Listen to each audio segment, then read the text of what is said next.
오늘은 이 본문을 가지고 행복을 찾는 사람 제목으로 말씀을 드리겠습니다. 사람은 누구나 행복하기를 원합니다.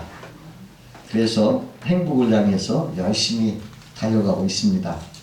그런데 행복한 줄 알았더니 실망할 때가 있는 것입니다. 돈이 많으면 행복할 줄 알았는데, 건강이 있으면 행복할 줄 알았는데, 세상 권세 명예가 있으면 행복할 줄 알았는데, 그러한 것들 행복을 가져다 줄 줄 알았는데 그렇지가 않다는 것입니다. 허전하고 부질없이 느껴지고 진정한 행복이 아니구나 하면서 후회한다는 것입니다. 그러면 진정한 행복은 어디에 있느냐? 성경은 영원하고 진정한 행복은 경건에서 나온다 이렇게 말하고 있습니다. 오늘 본문에 보니까 육체의 연단은 약간의 유익이 있으나 경건은 범사에 유익하니 금생과 내생에 약속이 있느니라 그랬습니다. 경건은 행복의 뿌리라고 할 수 있습니다. 경건한 마음이 인생에 참 행복과 만족을 주는 것입니다. 경건은 하나님을 경외하고 그 뜻을 따라 순종하는 삶을 말합니다. 쉽게 말하면 예수 믿는 신앙생활이라고 할 수가 있습니다. 경건한 삶이야말로 하늘에서 오는 진정한 행복을 주는 것입니다. 대부분 여자들을 보면은 핸드백을 좋아하는 것 같아요. 그래서 좀 비싸더라도 명품 핸드백을 이렇게 갖고 싶어 하는 걸 보아요. 그래서 이제 비슷하게 생긴 짝퉁 핸드백도 많이 돌아다니고 있어요. 눈으로 보면 이게 명품인가 짝퉁인가 잘 구별을 못합니다. 그런데 비 오는 날 명품은 비를 안 맞추려고 이렇게 품에 품고요. 짝퉁은 비를 막으려고 머리 위에 우산처럼 올려놓는다는 것입니다. 그때 짝퉁이냐 진품이냐를 구별할 수 있다는 것입니다. 진짜 행복도요. 짝퉁 행복도 있어요. 근데 이것도 비 올 때 알아봐요. 인생에 비가 오는 어려운 때 진짜 행복은 진가를 발휘해야 합니다. 그러나 가짜 짝퉁 행복은 가치가 사라져버리고 후회만 남게 되는 것입니다. 그러면 오늘은 진정한 행복을 찾는 지혜로운 사람은 어떻게 해야 하는가 말아보면서 은혜를 나누고자 합니다. 첫 번째로 진정한 행복을 찾는 사람은 죄악을 버려야 된다는 것입니다. 죄는 행복을 가음하는 것입니다. 레오나르도 다빈치라는 유명한 화가가 있어요. 그분이 불후의 명작 최후의 만찬을 그리고자 마음을 먹었을 때 고민이 생겼어요. 거기 예수를 누구를 모델로 삼아야 할까? 그게 중요하거든요. 누구를 모델로 삼을까? 고민하다가 찾아도 어떻게 안 나타나는 거야. 그러다 어떻게 당신이 찾았는데 그가 바로 예수의 모델로 피에트로 반디네라는 사람을 그 성가대 대원에서 찾았어요. 그래가지고 그 사람을 이렇게 그렸습니다. 근데 그 피에트로는 음악 공부를 하려고 로마로 가서 유학을 가지고 거기 나쁜 친구에 꼬이며 빠져가지고 방탕한 생활을 하게 됐습니다. 그런데 이 다비치가 이제 처음에 예수 모델은 잘 그렸는데 또 몇 년 그리고 이번에는 예수 파는 유다를 그려야 되는데 유다 모델을 찾기가 어려운 거예요. 암만 찾아도 유다 모델이 적당한 사람이 없는 거예요. 그거 중요하거든요. 그 모델이. 근데 딱 발견한 사람이 있어. 근데 그 사람이 다름 아닌 예수 모델이 되었던 피에트로가 또 당선이 된 거예요. 같은 인간이면서도 예수도 됐고 유다가 된 거예요. 왜 그렇습니까? 어떤 생을 살았느냐. 죄악을 가지고 살았을 때는 거룩하게 될 때는 예수가 됐지만 죄악을 품었을 때는 유다가 됐다는 것이에요. 그러한 재미난 일화가 있는 것입니다. 이 죄라고 하는 것은 사람의 마음을 묻어지게 하는 속성이 있어요. 어떤 사람이 이렇게 자동차를 운전하다가 가는데 교통경찰한테 걸렸어요. 과속입니다. 이렇게 경찰이 말하니까 이 사람이 자기도 모르게 술 한잔 했더니 정신이 없었습니다. 아이고 운전 추가입니다. 그러니까 옆에 있던 아내가 무심코 무면허나 맨정신에 겁이 나서 운전을 못하더니 그러니까 무면허 운전 추가입니다. 그때 뒤에 앉아있던 장모가 화가 나가지고 에이 그것 봐 자동차 훔쳤다더니 오래 못 가지 않냐. 그러니까 경찰관이 자동차 훔치세요. 당신을 체포하겠습니다. 그 자리에서 붙잡혀갔어요. 죄라는 것은 이런 거예요. 시편 1편에 보니까 복 있는 사람은 누구냐? 악인의 꾀를 따르지 않고 죄인의 길에 서지 않고 오만한 자의 자리에 앉지 않는다 이랬어요.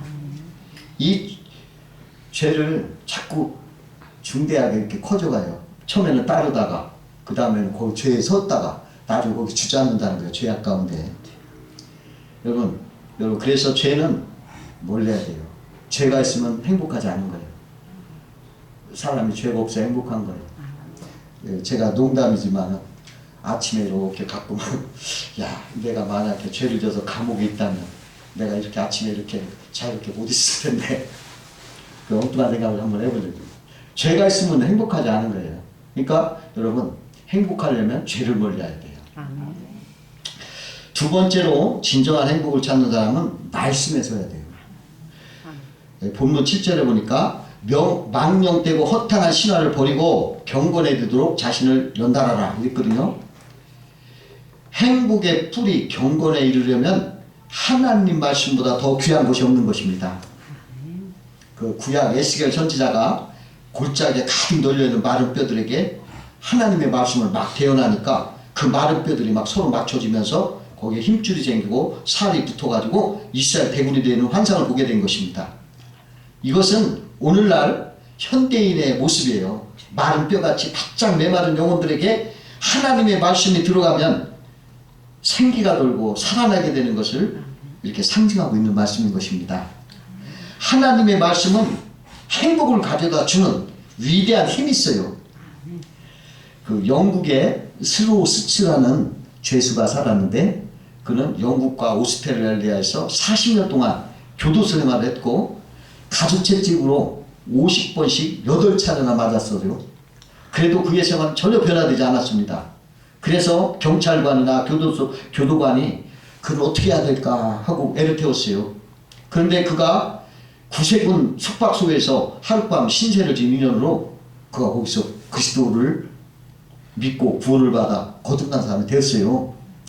그래가지고 그가 구세군 추적자 보호소에서 18년 동안이나 봉사하면서 건강하게 살았어요.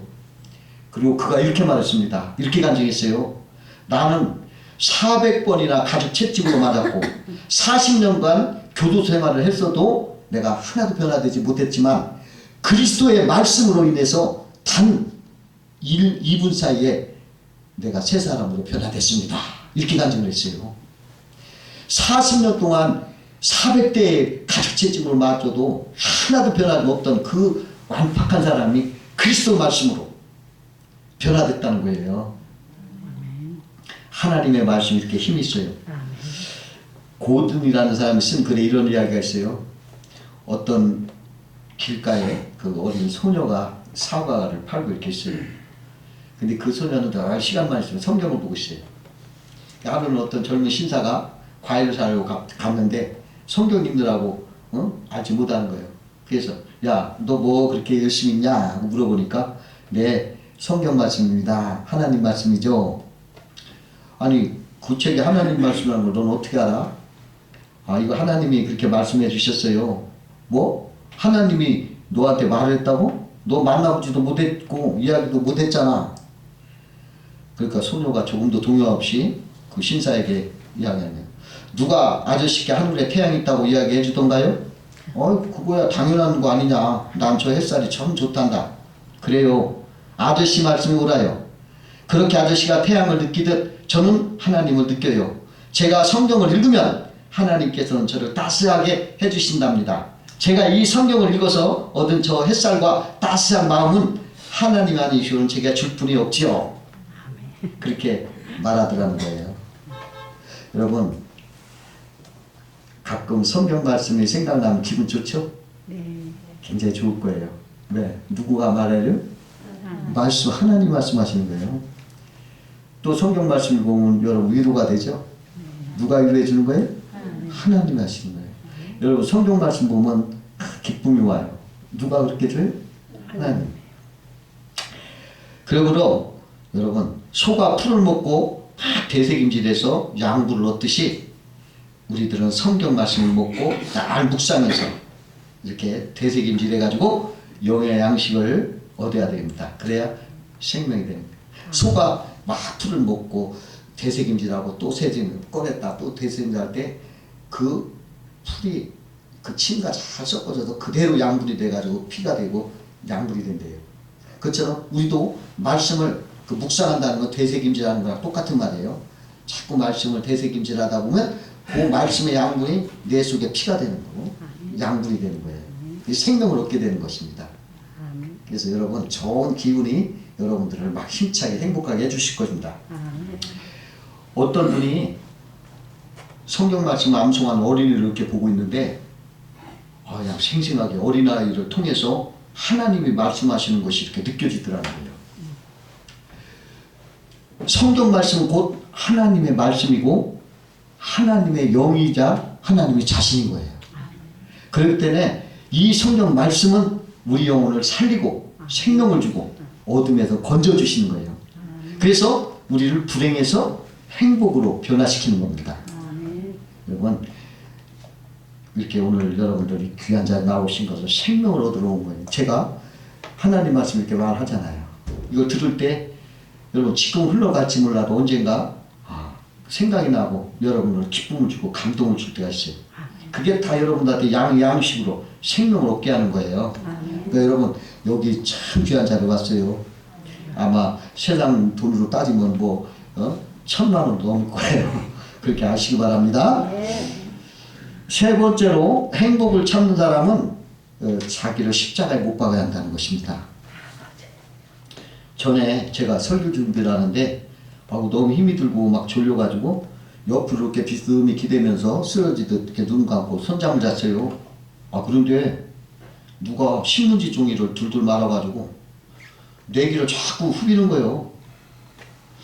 좀 아프기도 하고 귀찮고 짜증나서 눈을 떠보았는데 아무도 없어. 하나님께서 빨리 설교 준비하라고 재촉하시는구나 이런 생각이 들어서 부지런히 설교 준비를 했어요. 참 감사하더라고요. 만약에 그때 그냥 잤으면 설교 없어가지고 아주 쩔쩔 맬 뻔했어요. 사람은요 자꾸 육의 욕망에 파묻히기 쉬운 거예요. 여러분 육의 욕망이 자꾸 사로잡히는데 나의 제일 큰 대적은 누군 줄 알아요? 나예요. 나의 제일 큰 대적은 바로 나예요. 그래서 사도가 뭐라고 합니까? 나는 날마다 죽노라. 아멘. 나의 정과 욕심은 십자가에 못 박았느니라. 나를 온전히 죽게 복종했다는 거죠. 나를 온전히 십자가에 못 박아 복종시키고 순종하려면 여러분 겉사람이 죽어야 돼요. 나의 옛사람. 교만하고 욕심이 가득 차고 불신하는 그 나가 자꾸 나를 실망을 시켜요. 그가 예수와 함께 십자가에 죽어야 하고 예수의 생명으로 예수의 부활의 생명으로 나는 다시 예수님을 영접하고 예수님을 마음에 모시고 그분과 대화하며 살아야 되는 거예요. 이래야 새 사람인 거예요. 사람들은요 자기를 온전히 죽이지 못해서 남이 말 하나 말 한마디로 막 깊은 상처를 받고 막 괴로워해요. 예수와 함께 죽었다고 여기면 그 어려운 상처를 극복할 수 있는데 여러분 죽은 사람은요 막 침을 뱉고 막 욕을 하고 뺨을 때려도 몰라요. 왜? 죽었으니까. 내가 살아서 자기 힘으로 살다 보니까 상처를 투성이야. 근데 예수와 함께 내가 죽었다. 이렇게 그 교만하고 불신앙이고 욕심으로 가득 찬 내가 죽어버리면 성령님이 나와 함께해서 겸손히 살아가게 하시는 거예요. 이것이 바로 인생의 새로운 피조물이에요. 여러분 내가 살아서 살아가면 행복이 없어요. 아무리 돈이 많고 아무리 권세가 많고 모든 행복의 조건을 쌓았는데도 내가 살아서 교만하고 불신하고 욕심이 있는 사람한테는 만족이 없어. 어떤 사람이 우리 옛날에는 못 먹어서 굉장히 가난하게 살았을 때 근데 지금은 이렇게 부자로 살고 근데 어째 행복한 게 아니지? 왜 그럴까? 차라리 저 집에 있는 강아지 보니까 너무 기뻐하는 거예요. 저 강아지와도 못하네. 왜 그럴까요?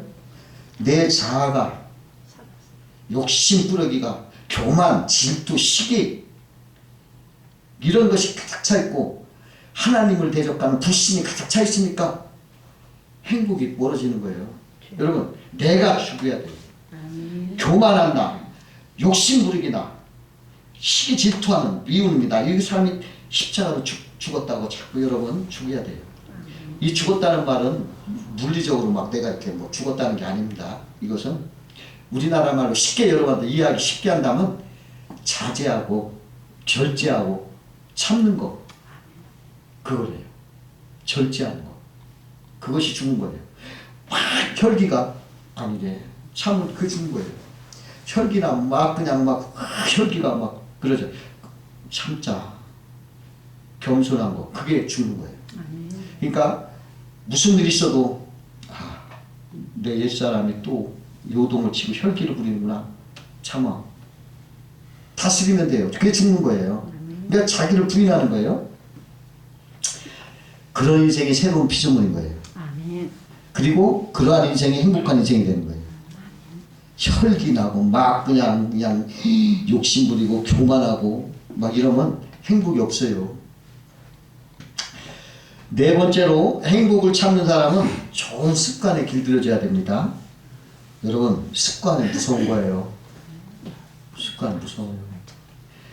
굉장히 중요합니다. 습관은 행복과 불행을 가져오고 운명까지 좌우하는 거예요. 그러므로 나쁜 습관을 버리고 좋은 습관을 가져야 행복할 수가 있습니다.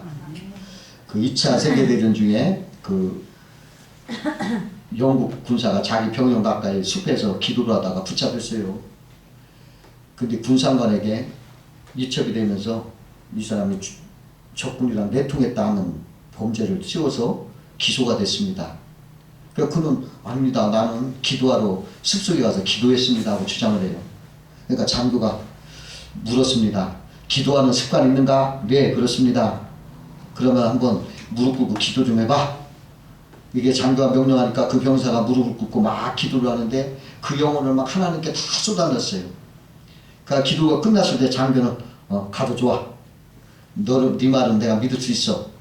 자주 기도해오지 않았다면, 네가 습관이 아니었다면 그렇게 잘한 기도를 할 수 없을 테니까 내가 너를 믿는다. 그러고 보내더라는 거예요. 여러분, 예수님도 습관을 쫓아 기도하셨다 하고 성경 말하고 있어요. 기도의 습관은 좋은 습관이에요. 여러분, 기도 습관은 어려운 거 아니에요. 혼자 있을 때도 그냥, 우리 주님은 이 기도라는 것을 어떤 사람이 부시부시 얘기하는 거예요. 왜? 주님이 여기 계시니까. 주님은 천지에 다 계셔요. 그래서 영으로 계시니까 내 말을 듣는 거예요. 그러니까 뭐 빨래할 때도 기도할 수 있고 설거지할 때도 기도할 수가 있는 거예요. 이 기도의 습관을 가져야 돼요. 주님 감사합니다. 주님 감사합니다. 응? 그 자기 있는 말을 얘기하는 거예요. 내가 우리 아파트 청소하시는 아주머니 보면 아유 힘드시죠 하면서도 그래도 참 좋은 거 하시는 줄 알아요. 그래. 왜요? 그 맨날 닦으면 얼마나 마음도 이렇게 닦아질 거 아닙니까? 그러니까 웃어요. 그 청소할 때 주여 내 마음도 이렇게 깨끗하게 씻어주고 없어서 이렇게 기도하면 얼마나 기쁠까요? 두 번째로는 부정적인 생각의 습관을 버려야 돼요. 그래가지고 긍정적인 생각의 습관을 가져야 행복한 거예요. 이런 말 있죠. 우산장수하는 큰아들과 작은아들, 부채장수 작은아들 가진 아줌마가 있었어요. 어머니가. 늘 걱정하는 거예요. 비가 오면 야 부채장사 안 되겠다. 또 날이 맑고 아이고 집신장사 안 되겠다. 그냥 노상 습관이에요. 그냥 걱정 습관. 비가 오면 비 오면 우산장사 잘 되지만 저거 안 되잖아. 그러니까 그거 걱정하고 또 날이 맑으면 집신 안 팔리니까 그거 우산 안 팔리니까 그렇게 계속 걱정하니까 이웃 사람이 와서 그러는 거예요. 아유 그렇게 생각하지 말고 집신 날이 맑으면 우산 잘 팔리 부채 잘 팔리고 날이 흐리면 우산 잘 팔리는 걸 생각하면 얼마나 좋겠느냐. 더 좋은 생각은 비 올 때는 같이 우산 팔게 하고 날이 맑으면 같이 부채 팔게 하면 더 좋지 않겠느냐. 그래볼까 그래요. 그래서 날이 맑으면 야 부채 잘 팔리가 좋겠다. 비가 오면 야 우산 잘 팔려 좋겠다. 이 여자가 그냥 날마다 좋은 거예요. 맑으면 맑은 대로. 그래가지고 바꿨어요. 여러분 습관적으로 늘 긍정적으로 습관을 가지세요. 그러면 그 사람이 그 습관대로 행복해지는 길이 되는 것입니다. 아멘. 어떤 사람은 그런 말을 해요. 새가 오면 새가 온다. 근데 어떤 사람은 야 새가 노래한다 이런데요. 새가 온다는 사람은 부정적으로 보는 거예요. 온다. 근데 어떤 사람은 야 노래한다. 긍정적으로 보는 거예요. 그 습관이에요. 그러니까 행복을 주거나 뺏고 하는 것이 습관인 거예요. 그래서 어떤 사람은 그걸 앉았다가 그냥 불평하고 원망하고 그게 습관입니다. 그걸 바꾸라는 거예요. 좋은 생각으로. 네? 그 중세기 그 유럽 구라파에서는 흑사병이라는 패스트병이 유행이 됐어요. 그래가지고 구라파 인구의 3분의 1이 죽었습니다. 이때 구라파 사람들이 이 패스트를 옮긴 사람은 유태인이다 이렇게 소문냈어요. 왜냐하면 다 걸리는데 유태인만큼은 흑사병이 안 걸리는 거예요. 유태인만큼은. 근데 왜 유태인이 흑사병이 안 걸렸냐면은 그 이유가 그 당시에는 사람들이 야만적이었기 때문에 위생관념이 없어가지고 목욕을 안 한 거예요. 그리고 비누가 있는지도 몰랐다요. 그러니까 자기가 씻지 않고 살았던 거예요. 그러나 유대인들은요 항상 하나님 앞에 예배 드리려고 손을 씻고 늘 몸을 깨끗이 하고 이게 습관이 된 거예요. 그러다 보니까 그 패스트병에 걸리지 않은 거예요. 그 다른 사람들은 부결하게 목욕도 안 하고 손도 안 씻고 막 살다 보니까 패스트병이 막 금방 옮겼는데 유대인들은 다 하나님 앞에 예배 드리려면 손 씻고 또 깨끗하게 옷 갈아입고 항상 정결하게 했거든요. 그래가지고 유대인에게는 그러한 병이 없었어요. 그 습관이 그 생명을 한 거예요. 습관이 그러면 그 운명이 좌우되는 거예요. 여러분 항상 좋은 습관 가지시 바라요. 주님은 뭐라고 하십니까? 항상 기뻐해라. 항상 감사해라. 쉬지 말고 기도해라 이러잖아요. 여러분 이런 습관을 가지시면 여러분들 행복을 찾는 여러분 되실 줄로 믿습니다. 기도하겠습니다.